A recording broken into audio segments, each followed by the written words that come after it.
the brother said, my name is Munir Farooqi. My father, myself, and 3 other individuals were arrested in 2009, and we were accused of radicalizing people from the streets of Manchester through the Dawah stalls and sending them to Afghanistan to fight against coalition troops. The information they gathered was, in a nutshell, my father was pestered by the police and the Manchester Council on many occasions within the 11-year span to remove the stalls because they were a nuisance to society.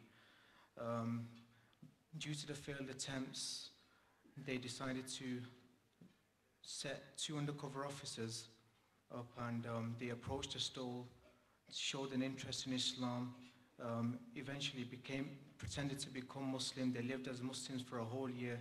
They grew their beards, they changed their attire, attended mosques 5 times a day, and basically deceiving the whole Manchester community.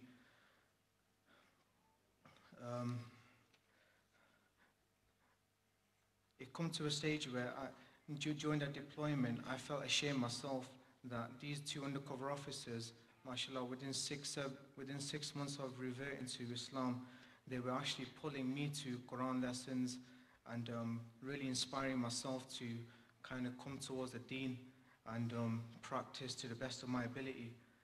But little did we know that every conversation that was discussed with them was literally turned upside down onto its head, and it was used in the courts to show that we were some form of radicalizers,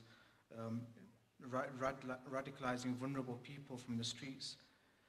When we got arrested, obviously my father, myself, and a local imam with the 2 others, the women that were of the household were left in a pretty vulnerable state because there was no one they could really turn to. The communities saw them as women of a convicted terrorist, and people kind of distanced themselves from us. And this is where HHUGS played a pretty big part, where they embraced my family, they helped us on our visits, they gave the family the support that was very well needed, and the list is endless, the way they actually helped people in the terrorism cases. Unfortunately, it's sad to say that the people that are being affected by the terrorism legislation is growing by the day, but at the same time the volunteers are decreasing. So I would urge myself as well as the brothers and sisters in the room is to join the organization, help in whichever way is possible, because by the looks of it, the legislations that are being implicated is the war on terror is obviously, in a war on Islam, and it doesn't seem to be going away anyway anytime soon. So I would urge you to, inshallah, come forward and offer your helps to whatever way you can.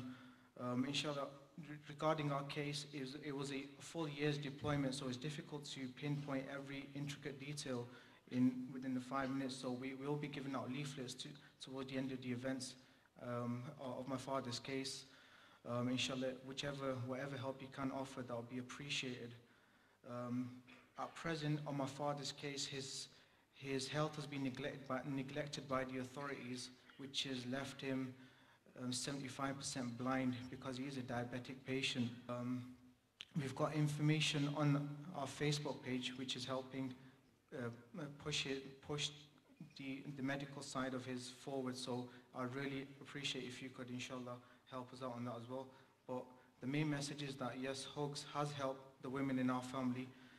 It has helped mainly the children who were mentally destroyed when they see the father, the brothers taken away on fabricated evidence. So inshallah, whatever way you can help you can offer would be appreciated.